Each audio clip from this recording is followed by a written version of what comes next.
नमस्कार विद्यार्थी मित्रांनो, Sagar Patil maths and reasoning क्लासेसमध्ये आपलं स्वागत आहे. तर बघा, आजच्या लेक्चरमध्ये आपण एसटीआय मुख्य परीक्षा 2017चा जो पेपर झाला होता त्यातले गणित आणि बुद्धिमत्तेचे जे काही 10 प्रश्न आहेत त्याच आपण आजच्या लेक्चरमध्ये बघणार आहे. तर बघा, त्याच्या आधी आपलं जे ऍप्लिकेशन आहे Sagar Patil maths and reasoning नावाचं, त्याच्यावरती आपण कंबाईनसाठी सेपरेट बॅच सुरू केलेली आहे. बॅचची फी फक्त आपली 999 रुपये असेल. तर त्याच्यामध्ये बघा, तुम्हाला 200 पेक्षा जास्त लेक्चर बघायला मिळतील. प्रत्येक व्हिडिओ तुम्हाला 4 वेळा बघता येईल आणि बॅचचा कालावधी आपला 3 महिन्याचा असेल. सेम याचप्रमाणे आपण एमपीएससी साठी पण सेपरेट बॅच सुरू केलेली आहे आणि त्याची पण फी आपली 999 रुपये असेल. त्याच्यामध्ये पण तुम्हाला 200 पेक्षा जास्त लेक्चर्स बघायला मिळतील. प्रत्येक व्हिडिओ तुम्हाला 4 वेळा बघता येईल आणि बॅचचा कालावधी आपला 3 महिन्यांचा असेल. तर बघा, आता पहिला प्रश्न कशावर दिलाय बघा. आता हा जो प्रश्न आहे बघा, हा प्रश्न आपल्याला परम्युटेशन कॉम्बिनेशन वरती आणि प्लस काय केले बघा, नंबर सिस्टम ऍड करून त्यांनी प्रश्न विचारलेला आहे. काय दिले बघा याच्यामध्ये, 1, 3, 5, 7 व 9 या अंकांची पुनरावृत्ती होऊ न देता या अंकांचा वापर करून 5 अंकी संख्या तयार केल्या. अशा सर्व शक्य संख्यांची बेरीज दर्शवणारा पर्याय निवडा. तर बघा, आता 1, 3, 5, 7, 9 या अंकांपासून आपण 5 अंकी किती संख्या तयार करू शकतो ते आधी आपल्याला बघावं लागेल. तर बघा, हा प्रश्न काय असतो बघा, परम्युटेशनचा. म्हणजे इथं काय निघेल बघा, 5 5p5. ठीक आहे बघा, किंवा थोडक्यात कसं असतं बघा, लक्षात घ्या. इथं 5 फॅक्टोरियल डिवाइडेड बाय 5 - 5 किती असतं बघा, इकडं 0 फॅक्टोरियल. मग 0 फॅक्टोरियल म्हणजे काय असतो 1. म्हणजे इथं काय निघेल बघा, 5 फॅक्टोरियल डिवाइडेड बाय 1. आता 5 फॅक्टोरियल म्हणजे किती असतो लक्षात घ्या. तर बघा, 5 गुणिले 4 गुणिले 3 गुणिले 2 गुणिले 1 म्हणजेच किती निघाले बघा, इकडं 5 चोक 20, 20 त्रिक 60, 6 दुनी 12 म्हणजेच 120. ठीक आहे. किंवा आपण या मेथडने पण करू शकतो बघा. ह्या 5 जागा भरायच्या आपल्याला आणि आपल्याला ऑप्शन किती आहेत बघा, 5 आहेत. 1, 3, 5, 7, 9. आता ह्याच्यामध्ये बघा, पहिली जागा भरण्यासाठी माझ्याकडे किती ऑप्शन असतील, तर 5 ऑप्शन असतील. मग मी इथं काय करेल, 5 लिहिल.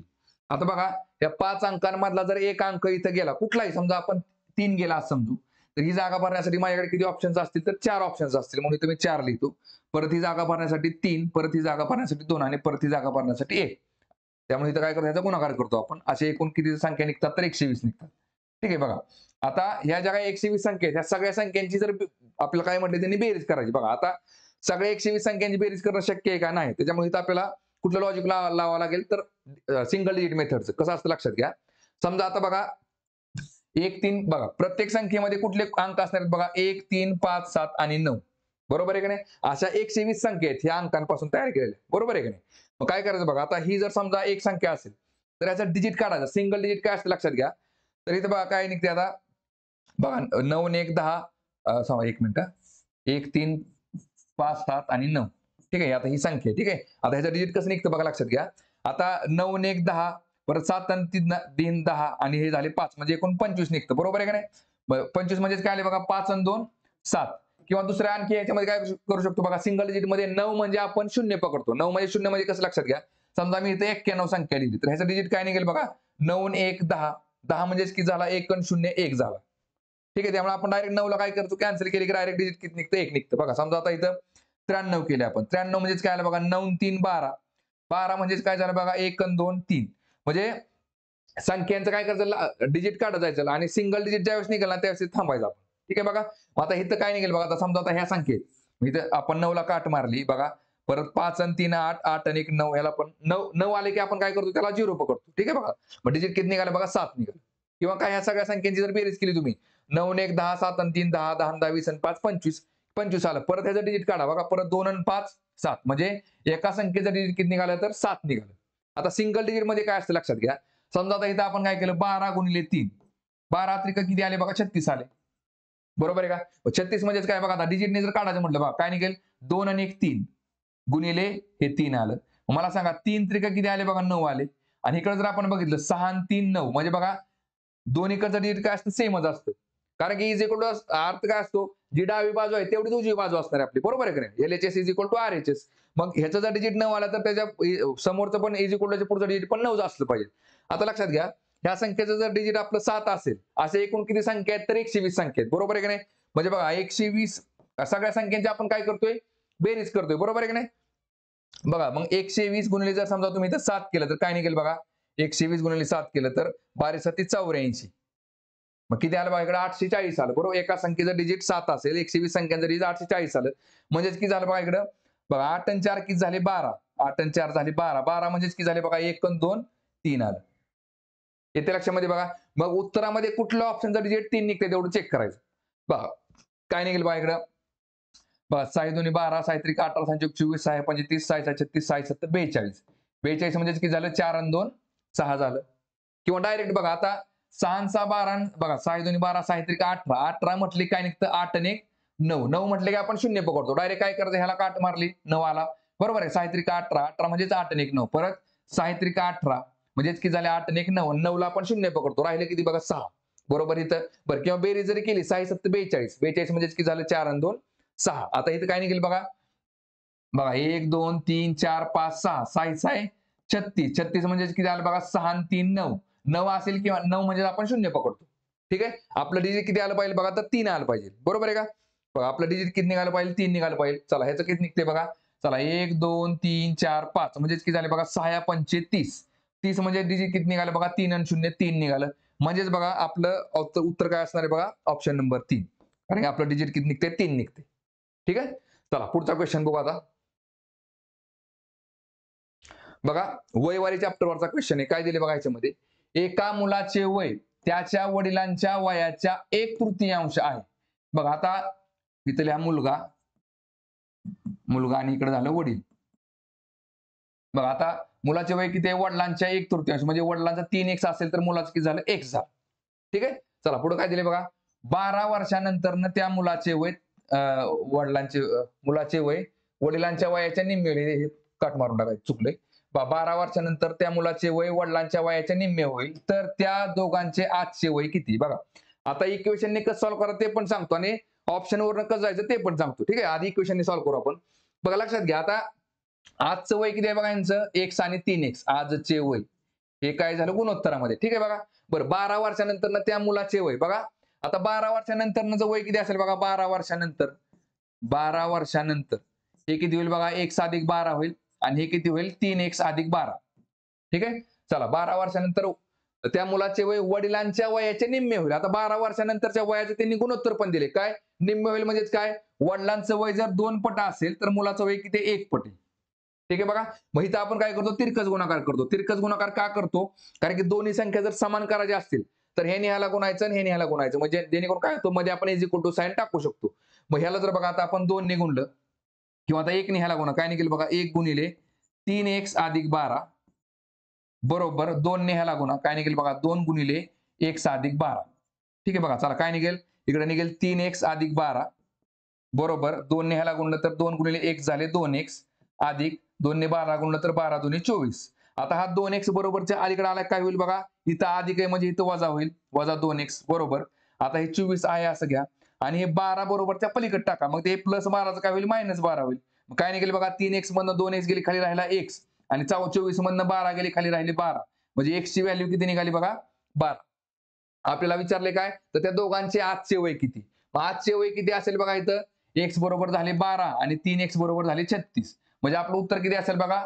ऑप्शन नंबर पहिला. ठीक आहे. बरं आता उत्तरावर कसं जायचं लक्षात घ्या. पहिल्यांदा काय दिले बघा तुम्हाला प्रश्न विचारलाय कुठं? तर त्या दोघांचे आजचे वय किती? आणि त्यांनी आजचं गुणोत्तर पण दिले. काय दिले बघा? एका मुलाचे वय त्याच्या वडिलांच्या वयाच्या 1/3 आहे. म्हणजे थोडक्यात काय? वडिलांचं वय मुलाच्या 3 पट असणार आहे. मग ऑप्शन कुठले कुठले दिसतात बघा? 3 पटीचे बघा. बघा 12 त्रिक 36 हे असू शकतं.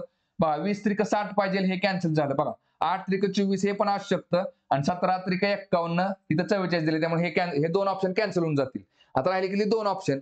बरं आता ह्याच्यामध्ये पुढे काय दिले बघा? 12 वर्षानंतरचं वय किती आहे बघा त्यांचं? तर वडिलांचं वय दुप्पट असेल कोणाच्या? मुलाच्या. आता मला सांगा पहिला ऑप्शन जर आपण पकडला 12 आणि 36. 12 वर्षानंतरचं वय किती असेल बघा? इथं 12 आणि 12 24 होईल. इथं अधिक 12 केलं तर आणि 36 मध्ये अधिक 12 केलं तर काय निघेल बघा? 36 आणि 12 झाले 48. म्हणजे बरोबर बघा 24च्या दुप्पट 48 आहे का?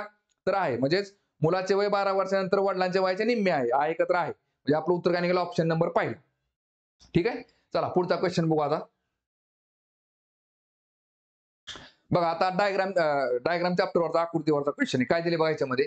आकृती X मधील रिकाम्या त्रिकोणाच्या जागी न वळवता वातीची स्थिती न बदलता ठेवण्यासाठी तर्कसंगत प्रतिमा निवडा. म्हणजेच न बदलता डायरेक्ट इथला त्रिकोण जर आपण इथं मांडला ह्याच्यामध्ये तर कुठला त्रिकोण आपण याच्यामध्ये मांडू शकतो? तर बघा ह्याचे 4 ऑप्शन जर चेक केले किंवा ह्याच्यामध्ये जर तुम्ही चेक केले तर तुम्हाला कुठलंच लॉजिक लागत नाही. ठीक आहे.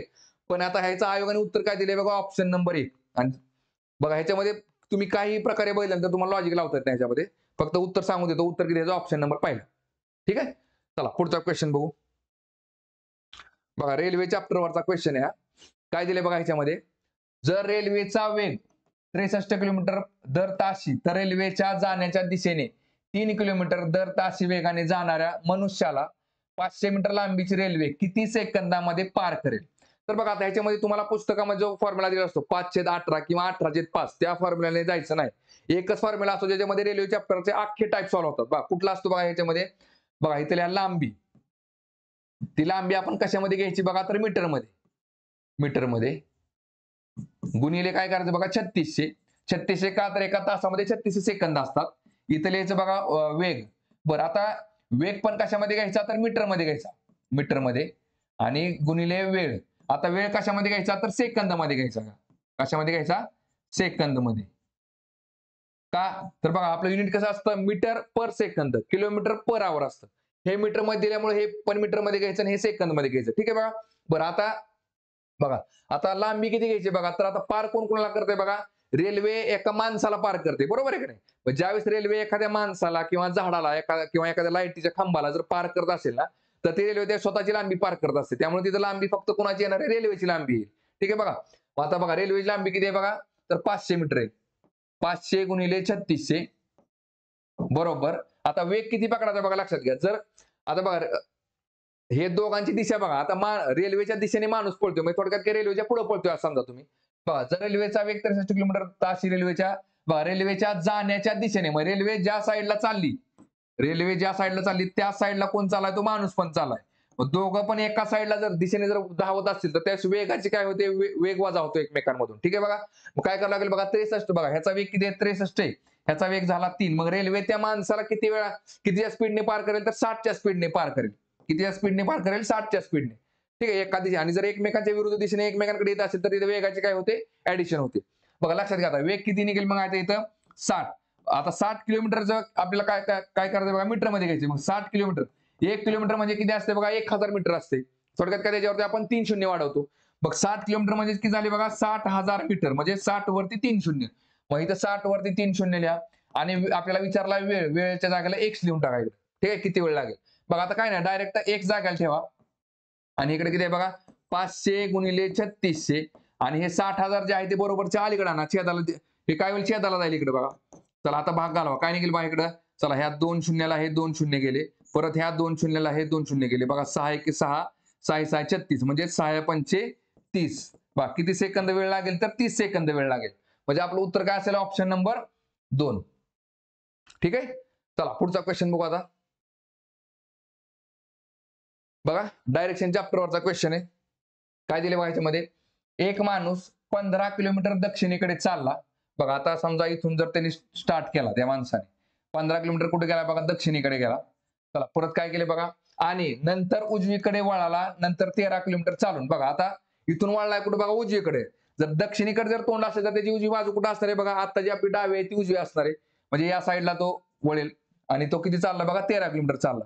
चला आता पुढे काय केले बघा, 13 किलोमीटर चालून तो डावीकडे वळाला आणि 25 किलोमीटर चालला. बघा आता इथून त्याची डावी दिशा कुठं असणार आहे, खालच्या साईडला असेल. तोंड जर या साईडला असेल तर डावीकडे चालला आणि किती गेला, 25 किलोमीटर गेला. बरं आता विचारलंय का त्यांनी, तर आता तो आरंभ स्थळाच्या कोणत्या दिशेला असेल. बघा स्टार्टिंग पॉईंट कुठे आहे इथं, तो आत्ताच्या कुठल्या दिशेला असेल, तर काय नाही इथं आहे ना, तर फक्त असं करून घ्यायचं, ह्या आडवी रेषा मांडायची. बघा ह्याच्या ही दिशा कुठली आहे बघा, इकडे झाली आग्नेय आणि इकडे झाली ही नैऋत्य. ठीक आहे, म्हणजे कुठल्या दिशेला असेल तर नैऋत्य दिशेला असेल, ऑप्शन नंबर 5. ठीक आहे. चला पुढचा क्वेश्चन बघू आता. बघा नातेसंबंधावरचा प्रश्न आहे बघा. आणि ह्याच टाईपचे प्रश्न बघा अवघड जातात. पण हे बघा ह्याच्यामध्ये कसं असतं लक्षात घ्या, तुम्हाला म्हणजे एकाच व्यक्तीचं नातं जे असतं ना, ते 2 व्यक्तींबरोबर दिलेलं असतं. म्हणजे एखादी व्यक्ती, एखाद्याचा भाऊ असेल तर दुसऱ्याचा मुलगा असेल, बरोबर आहे का. म्हणजे भाऊ म्हणणारी व्यक्ती आणि मुलगा म्हणणारी व्यक्ती एकच असते. याच्यामध्ये तुम्हाला वाक्य तोडायचं कसं ते लक्षात आलं पाहिजे.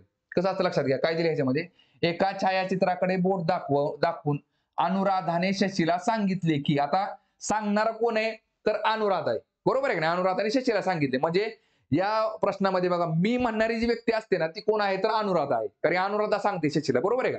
बरं सांगितले की बघा, छायाचित्रातील मुलगी ही म्हणजेच काय बघा, ही छायाचित्रातली जी मुलगी आहे ह्या मुलगीबद्दल सांगते ती. मग ही बघा ही काय म्हटली बघा, इथं माझ्या लहान बहिणीच्या आजीच्या एकुलत्या मुलाच्या बायकोची दुसरी मुलगी आहे. ठीक आहे बघा. आता वाक्य तोडायचं कसं लक्षात घ्या. छायाचित्रातील मुलगी ही इथं वाक्य कट मारायचं.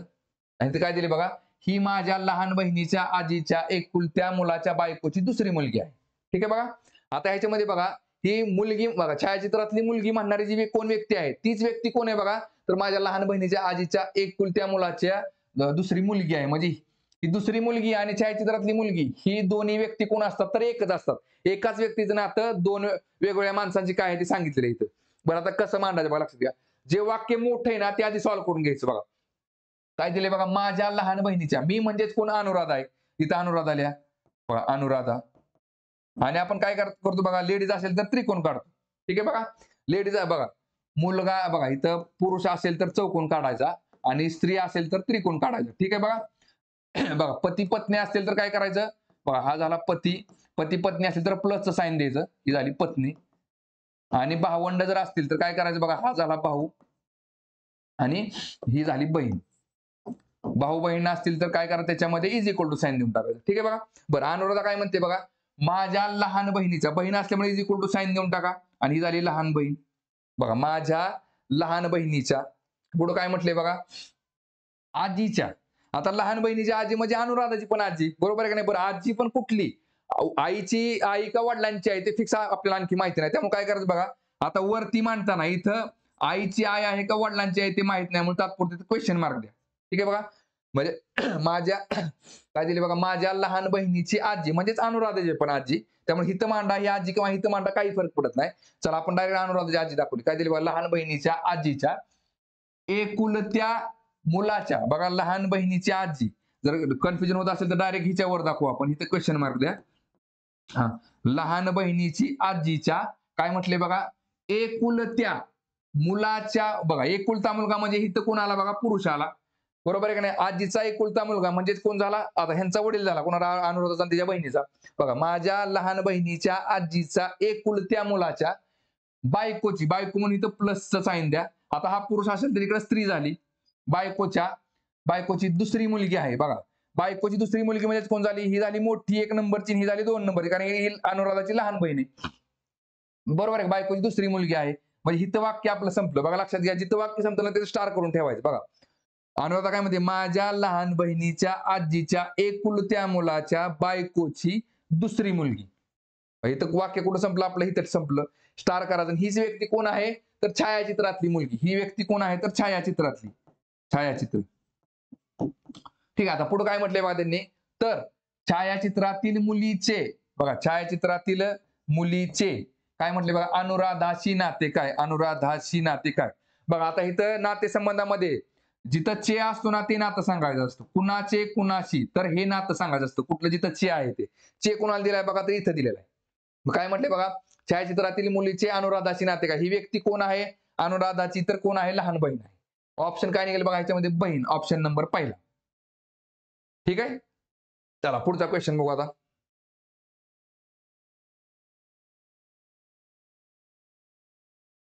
बघा रँकिंग चॅप्टरवरचा क्वेश्चन आहे. काय दिले बघा ह्याच्यामध्ये, समीर हा कबीर पेक्षा उंच आहे. बघा समीर हा कबीर पेक्षा उंच आहे. चला पुढे काय दिले बघा, कबीर हा आमिर पेक्षा उंच आहे. बघा कबीर कोणापेक्षा उंच आहे, तर आमिर पेक्षा उंच आहे. बरं पुढे काय दिले बघा, चला सुधीर हा शिशिर पेक्षा उंच आहे. सुधीर शिशिर कुठे दिसते का ह्याच्यामध्ये, तुम्हाला नाही. तात्पुरतं ते वाक्य बाजूला ठेवा आणि पुढचं वाक्य वाचा. बघा शिशिर हा कबीर पेक्षा उंच आहे. बघा कबीर पेक्षा कोण उंच आहे, तर शिशिर. कबीर पेक्षा कोण उंच आहे, तर शिशिर. ठीक आहे. आणि कबीर कोणापेक्षा उंच आहे, तर आमिर पेक्षा, आपल्याला माहिती आहे ते मागचा आहे असं लिहून घ्या. ठीक आहे. चला परत पुढे काय दिले बघा, हा आता वरचं वाक्य वाचा राहिलं आपलं. बघा सुधीर हा शिशिर पेक्षा उंच आहे. बघा शिशिर पेक्षा कोण उंच आहे, तर सुधीर हा उंच आहे. सुधीर. ठीक आहे बघा. बरं झालं मांडून. आता पुढे काय दिले बघा, तर सर्वांमध्ये ठेंगणा कोण आहे. बघा आता जर किती जण आहेत, 1 2 3 4 5 जण आहेत. 5 जणांची जर मांडणी करायची गेली तर याच्यामध्ये बघा लक्षात घ्या, 3 4 5. ठीक आहे बघा. सगळ्यात लहान व्यक्ती कोण विचारले, तर बघा दोन्हीकडे आपण बघू शकतो आमिर आमिर. बघा आता बघा आमिरपेक्षा कबीर मोठा आहे, आमिरपेक्षा समीर मोठा आहे. ठीक आहे बघा. परत आमिरपेक्षा कबीर तर मोठाच आहे, आमिरपेक्षा शिशिर पण मोठा आहे, आमिरपेक्षा सुधीर मोठा आहे. म्हणजे बघा आमिरपेक्षा इतर 4 जण जे आहेत ना ते मोठे आहेत. त्याच्यामुळे ह्याच्यामध्ये सगळ्यात लहान कोण असेल बघा तर आमिर असेल. आपलं उत्तर निघून जाईल ऑप्शन नंबर 3. पण कन्फ्युजन कसं होतं बघा, सगळ्यात मोठा जर कोण विचारला असतं ना तर ह्याच्यामध्ये आपण उत्तर काही जण लगेच म्हणतील सुधीर मोठा असतो. नाही, असं उत्तर आपण सांगू शकत नाही. याच्यामध्ये फिक्स काय सांगू शकतो बघा आपण, तर 5व्या बघा इथे एकूण किती जण आहेत बघा, 1 2 3 4 5 जण आहेत. 5व्या क्रमांकावर फिक्स कोण असेल बघा, आमिर असेल. ठीक आहे. 4थ्या बघा, आता कबीर जर पकडला आपण बघा, कबीरपेक्षा समीर मोठा आहे, कबीरपेक्षा शिशिर मोठा आहे, कबीरपेक्षा सुधीर मोठा आहे. याचा अर्थ कबीरपेक्षा 1 2 3 जण मोठे आहेत. याचा अर्थ कबीर फिक्स किती नंबरला असणार आहे बघा, 4 नंबरला. या दोघांच्या जर जागा सोडल्या तर आपण फिक्स जागा ह्या तिघांमध्ये कुणाची आहे ती सांगू शकत नाही. कारण का समीर जो आहे तो कबीरपेक्षा मोठा आहे पण शिशिरपेक्षा लहान आहे, शिशिरपेक्षा मोठा आहे का सुधीरपेक्षा मोठा आहे ते आपण फिक्स सांगू शकत नाही. त्याच्यामुळे हे तिघ जण ह्याच्यामध्ये कुठे येतील ते आपण सांगू शकतो. त्यामुळे ह्याचं उत्तर मात्र आपण सांगू शकतो काय, सगळ्यात लहान कोण आहे तर आमिर आहे, ऑप्शन नंबर 3. ठीक आहे. चला पुढचा क्वेश्चन बघू आता. बघा समीकरणावरचा क्वेश्चन आहे. काय दिले बघा ह्याच्यामध्ये, वीणाकडे रंगीत गोट्यांचा संग्रह आहे. ती म्हणते मी जर 2 असमान संख्यात गोट्यांची विभागणी केली. बघा 2 असमान संख्यांमध्ये थोडक्यात एकूण गोट्या किती झाल्या बघा, एकूण गोट्या झाल्या एक्स आणि वाय, कारण की 2 ह्याच्यामध्ये तिने विभागणी केलेली आहे. ठीक आहे. आणि ती पण कशी बघा, असमान. म्हणजे आपण निम्म निम्म नाही करू शकत. एक दोन्ही संख्या, एक समजा 10 असेल तर दुसरी कुठली असेल फक्त 10 नसणार आहे, असमान म्हटलेले. मी जर 2 असमान संख्येत गोट्यांची विभागणी केली तर त्यातील फरकाची 56 पट. बघा इक्वेशन कसं मांडायचं बघा, त्यांच्यातला फरक म्हणजे एक्स आणि वाय मधला जो फरक आहे त्याची 56 पट. याची 56 पट काय म्हटलंय बघा, ही म्हटल्यानंतर इज इक्वल टू करायचं. ही काय बघा, त्या संख्यांच्या वर्गातील फरका इतके आहे. मग त्या संख्यांचा वर्गाच्या फरका इतके म्हणजे एक्सचा वर्ग, हे पहिली संख्या एक झाली, दुसरी संख्या वाय झाली, त्याचा वर्ग आणि त्या दोन्हीतला फरक, त्या फरका इतके आहे. हे झाले इक्वेशन मांडलं आपण. ठीक आहे. आता उत्तर काय निघेल बघायचं बघा, 56 एक्स वजा वाय. इकडे काय निघेल बघा, एक्स बघा ए स्क्वेअर मायनस बी स्क्वेअरचा फॉर्म्युला काय असतो बघा, ह्याच्यामध्ये क्वाड्रॅटिक इक्वेशन मध्ये बघा एक्स वजा वाय आणि इकडे काय निघतं बघायचं एक्स अधिक वाय. ठीक आहे बघा. बरं आता त्यांनी विचारलं की आपल्याला, तर वीणाकडे असणाऱ्या गोट्यांची संख्या दर्शवणारा पर्याय निवडा. म्हणजेच काय, एक्स अधिक वाय ची व्हॅल्यू किती ते विचारलं त्यांनी आपल्याला. काय निघेल बघा, 56 जागाला ठेवा इज इक्वल टू बघा हे एक्स वजा वाय, परत हे एक्स अधिक वाय. आता हे एक्स वजा वाय बरोबर त्या पुढे गेले काय होईल, छेदाला जाईल का, कारण इथे गुणाकारात चिन्ह असतं ह्याच्यामध्ये. बघा एक्स वजा वाय मग काय होईल बघा, एक्स वजा वाय ला एक्स वजा वाय कॅन्सल झालं आणि एक्स अधिक वाय ची व्हॅल्यू किती आली बघा, 56. बरोबर आहे का, एक्स अधिक वाय ची व्हॅल्यू किती आली, 56. म्हणजे थोडक्यात काय, विनाकडे असणाऱ्या गोट्यांची संख्या दर्शवणारा पर्याय किती आहे, 56, ऑप्शन नंबर 2. ठीक आहे. चला पुढचा क्वेश्चन बघू. बघा डायस चॅप्टर वरचा क्वेश्चन आहे. काय दिले बघा याच्यामध्ये, बघा एका इष्टिकाचितीच्या 1 ते 6 ठिपके असलेल्या 2 स्थिती खाली दर्शवल्या आहेत. ठीक आहे. जेव्हा 3 ठिपके वरील पृष्ठभागावर असतील तेव्हा किती ठिपके खालच्या पृष्ठभागावर असतील. फक्त थोडक्यात काय आहे, तर 3 ठिपके जे आहेत त्याच्या विरुद्ध बाजूला किती ठिपके असतील तेवढे विचारले. याच्यामध्ये त्याच टाईपचे प्रश्न असतात. म्हणजे 5 च्या विरुद्ध किती असेल, 1 च्या विरुद्ध किती असेल, 2 च्या विरुद्ध किती असेल. ठीक आहे. आपल्याला विचारलं काय, 3 च्या विरुद्ध बाजूला काय असेल. तर बघा लक्षात घ्या, आता ह्याच्यामध्ये बघा तुम्हाला सोडवण्याच्या मेथड वेगवेगळ्या दाखवतात. पण बघा ह्यातील सगळ्यात भारी मेथड जर कुठली असेल तर बघा लक्षात घ्या काय करायचं, म्हणजे याच्यामध्ये प्रश्न चुकत नाही. बाकीच्या मेथडमध्ये प्रश्न तुमचा चुकू शकतो. डायरेक्ट काय करायचं बघा, दोन्हीमध्ये कॉमन काय आहे, इथं 2 ठिपके आहेत, इथं पण 2 ठिपके आहेत. बरोबर आहे का, दुसरं काय कॉमन नाही याच्यामध्ये. डायरेक्ट 2 ठिपक्याचं मध्ये घ्या आणि हे असं मानून टाका. बघा याच टाईपने प्रश्न सॉल्व्ह करायचे या क्वेश्चनचे. काय दिसतंय बघा याच्यामध्ये, चला 2च्या डोक्यावरती किती दिसते बघा, 5 दिसते आणि 2च्या डाव्या बाजूला किती दिसते बघा, 1 दिसते. एवढं आपण एका डायग्रामला पकडून आपण फिक्स मानून टाकलं. ठीक आहे बघा. बरं आता 2च्या वरती 5 घेतलं, 2च्या डाव्या साईडला 1 घेतलं. ठीक आहे. आता इथं पण 2 कॉमन आहे. आता 6 आणि 3 जे मांडतो ना आपण ते क्लॉकवाईज डायरेक्शन मध्ये मांडायचे. म्हणजे थोडक्यात कसं बघा, आता हे 2 आहे ना, क्लॉकवाईज मध्ये आधी 6 येईल नंतर किती येईल बघा, 3 येईल. बरोबर आहे का, आधी 6 येईल नंतर 3 येईल. मग इथं पण बघा क्लॉकवाईज जर गेलो आपण तर आधी इथं 6 येईल आणि इथं नंतर काय येईल बघा, 3 येईल. ठीक आहे झालं.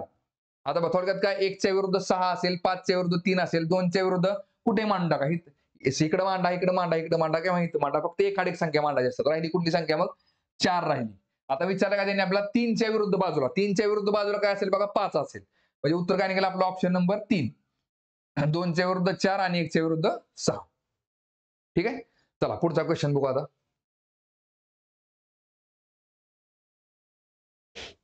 बघा सिटिंग अरेंजमेंट वरचा प्रश्न आहे. काय दिले पाहिजे ह्याच्यामध्ये, एका प्रदर्शन कक्षात विविध रंगाच्या 7 गाड्या उभ्या आहेत. ठीक आहे, 7 गाड्या आहेत. निळ्या रंगाची गाडी ही पिवळ्या व जांभळ्या रंगाच्या गाड्यांमध्ये उभी आहे. बघा निळ्या रंगाची गाडी, बघा निळी गाडी, निळी गाडी काय म्हटले बघा, निळी गाडी, निळ्या रंगाची गाडी पिवळ्या व जांभळ्या रंगाच्या गाड्यांच्या मध्ये उभी आहे. निळ्या रंगाची गाडी पिवळ्या व जांभळ्या रंगाच्या गाड्यांच्या मध्ये उभी आहे. ठीक आहे, पुढे काय दिले बघा. बरं आता हे निळं जर मध्ये घेतलं तर जांभळं ह्या साईडला आणि पिवळं त्या साईडला पण असू शकतं. ठीक आहे, पण प्रश्नामध्ये आपल्याला कुठं उजवा डावा सांगितलेला ना, त्यामुळे एका मेथडने गेलं तरी चालतं, काय फरक पडत नाही. बघा जांभळ्या रंगाच्या गाड्यांमध्ये उभी आहे. पण जर तुम्हाला उजवी साईड डावी साईड दिली असते ना, तर मग त्यावेळेस मात्र तुम्हाला शक्यता मांडावी लागतात. ठीक आहे, चला पुढे काय दिले बघा. हिरव्या रंगाची गाडी लाल आणि पांढऱ्या रंगाच्या गाड्यांमध्ये उभी आहे. बघा हिरव्या रंगाची गाडी, हिरव्या रंगाची गाडी काय म्हटले, लाल आणि पांढऱ्या रंगाच्या गाड्यांच्या मध्ये आहे. लाल आणि पांढरीच्या मध्ये आहे, पांढरीच्या मध्ये आहे. चला नारंगी रंगाची गाडी ही पिवळ्या रंगाच्या गाडीजवळ आहे. बा पिवळ्या रंगाच्या गाडीजवळ कोण आहे बघा, तर नारंगी रंगाची गाडी आहे. ठीक आहे, बरं आता पुढे काय दिले, परंतु ती लाल किंवा जांभळ्या गाड्यांच्या जवळ नाही. मग थोडक्यात काय बघा, नारंगी, बघा नारंगी रंगाची गाडी पिवळ्या रंगाच्या गाडी जवळ आहे, परंतु ती लाल किंवा जांभळ्या जवळ नाही. म्हणजे नारंगीच्या शेजारी लाल पण येणार नाही आणि बघा जांभळा तर ऑलरेडी आपण मांडला इकडं, फक्त लाल येणार नाही. नारंगी शेजारी लाल येणार नाही, लाल येणार नाही. ठीक आहे, जांभळ्याचा काही विषय नाही, जांभळा असतानाच कुठे लांब आहे नारंगी पासून. चला पुढे काय दिले बघा, तर पुढील पैकी कोणते निष्कर्ष खात्रीने सत्य आहेत. आता याच्यामधला कुठला निष्कर्ष खात्रीने सत्य आहे ते बघायचं आपल्याला.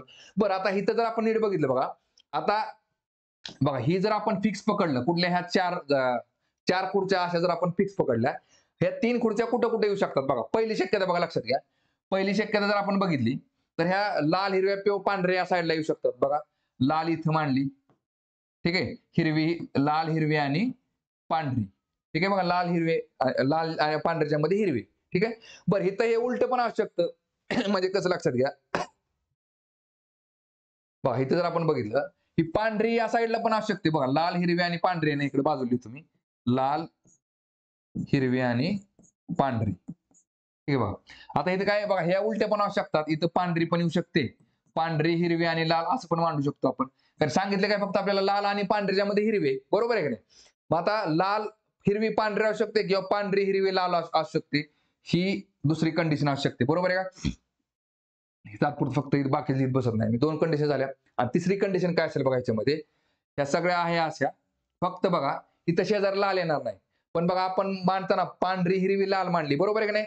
फक्त इथं लाल नाही घ्यायचं, पण पांढरी आणि लालच्या मध्ये हिरवी मांडू शकतो. बघा पांढरी इथं मांडू शकतो आपण, पांढरी हिरवी आणि लाल ही अशी पण मांडू शकतो. म्हणजे ह्या 3 कंडिशन निघतात, पहिली दुसरी आणि तिसरी, या 3 शक्यता निघतात. ठीक आहे बघा, बरं आता काय दिले बघा ह्याच्यामध्ये, कारण हे सगळं काय मांडले तर काय म्हटले, पुढीलपैकी कोणते विधान ते निष्कर्ष खात्रीने सत्य आहेत. निष्कर्ष म्हटल्यामुळे काय ते बघा, तुम्हाला 100% ती माहिती सांगता आली पाहिजे. ठीक आहे, आता पहिले काय म्हटलंय बघा, पिवळ्या रंगाची गाडी केव्हाही निळ्या व नारंगी रंगांच्या मध्येच असणार. बघा केव्हाही, थोडक्यात पिवळ्या रंगाची गाडी काय म्हटलंय, निळ्या आणि नारंगी रंगाच्या मध्ये असेल. बघा पिवळ्या रंगाची गाडी निळ्या आणि नारंगी रंगाच्या मध्ये आहे का, तर ती 100% असणारच आहे, कारण ह्याच्यामध्ये बदल नाही काय सुद्धा. त्यामुळे पहिलं काय ते आपलं बरोबर येते. ठीक आहे, आता ब काय म्हटलंय बघा, जांभळ्या रंगाच्या गाडीच्या बाजूला, इथं काय म्हटलंय बघा, नेहमीच, ह्या शब्दांकडे लक्ष द्यायचं. बघा जांभळ्या रंगाच्या गाडीच्या बाजूला, जांभळी कुठे बघा इथे, जांभळ्या रंगाच्या गाडीच्या बाजूला नेहमीच एकतर लाल रंगाची किंवा पांढऱ्या रंगाची गाडी असेल. जांभळीच्या बाजूला एकतर लाल असेल किंवा एकतर पांढरी असेल म्हटले त्यांनी, बरोबर आहे का. बघा ह्या 2 शक्यतांमध्ये बरोबर येते, पण ह्या 3च्या 3 गाड्या जर ह्या साईडला असतील, म्हणजे ह्या 1 2 3 4 5 6 7 ह्या 7 गाड्या जर अशा मांडल्या आपण, तर जांभळी शेजारी लाल बी येणार नाही, पांढरी पण येणार नाही. त्याच्यामुळे ही ब जी आहे ना ते चुकते. शक्यतामध्ये विचारलं असतं तर बरोबर असतं. 3 नंबर काय दिले बघा, नारंगी रंगाच्या गाडीच्या बाजूला, इथं पण काय म्हटलंय बघा, नेहमीच. बघा, नारंगी रंगाच्या गाडीच्या बाजूला नेहमीच पांढऱ्या रंगाची गाडी असणार. बघा, नारंगीच्या बाजूला पांढरी दिसते का तुम्हाला? दिसते. पण एका शक्यतामध्ये निघते. जर ह्या तिन्ही बघा, ह्या तिन्ही गाड्या जर ह्या साईडला असतील तर नारंगी रंगाच्या नारंगी रंगाच्या गाडीच्या बाजूला गाडीच नसणार आहे. तर ह्या तिन्ही गाड्या ह्या साईडला मांडल्या आपण तर, कारण ते 7 कशा मांडले ते आपल्याला माहिती नाही. त्यामुळे बघा, हे काय ते नेहमीच म्हटल्यामुळे हे पण चुकतंय. म्हणजे इथं उत्तर काय असेल बघा, फक्त अ. आता इथं काय दिसतंय बघा, इथं हा अखेरीज एकही नाही. अखेरीज एकही नाही याचा अर्थ काय असतो? तर फक्त अ असतो. इथे काय निघतो? फक्त अ. बरं, दुसरं काय म्हटलंय? सर्व. सर्वचा अर्थ काय झाला? अ, ब आणि ख. ठीक आहे बघा. इथं काय म्हटलंय बघा, अखेरीज सर्व. अखेरीज सर्वचा अर्थ काय? अ सोडून सर्व. मग इथं काय निघेल बघा? ब आणि क. ब आणि क. आणि परत इकडे काय? थोडक्यात काय? अखेरीज सर्वचा अर्थ दोन्ही ब आणि क आला आणि ब आणि क दोन्ही हे पण सेमच झाले. मग दोन्ही ऑप्शन सारखेच आहेत. कुठले? 3 आणि 4 नंबरचा. बरं. आता काय निघेल बघा, ह्याचं आपलं उत्तर काय आलं पाहिजे? फक्त अ आलं पाहिजे. म्हणून उत्तर काय निघेल आपला? ऑप्शन नंबर पहिला. अखेरीज एकही नाही. हे खात्रीने सत्य कुठला आहे? तर ऑप्शन नंबर फक्त पहिला. ठीक आहे. चला पुढचा क्वेश्चन बघू. नाही तर बघा, थांबू आता आपण या ठिकाणी.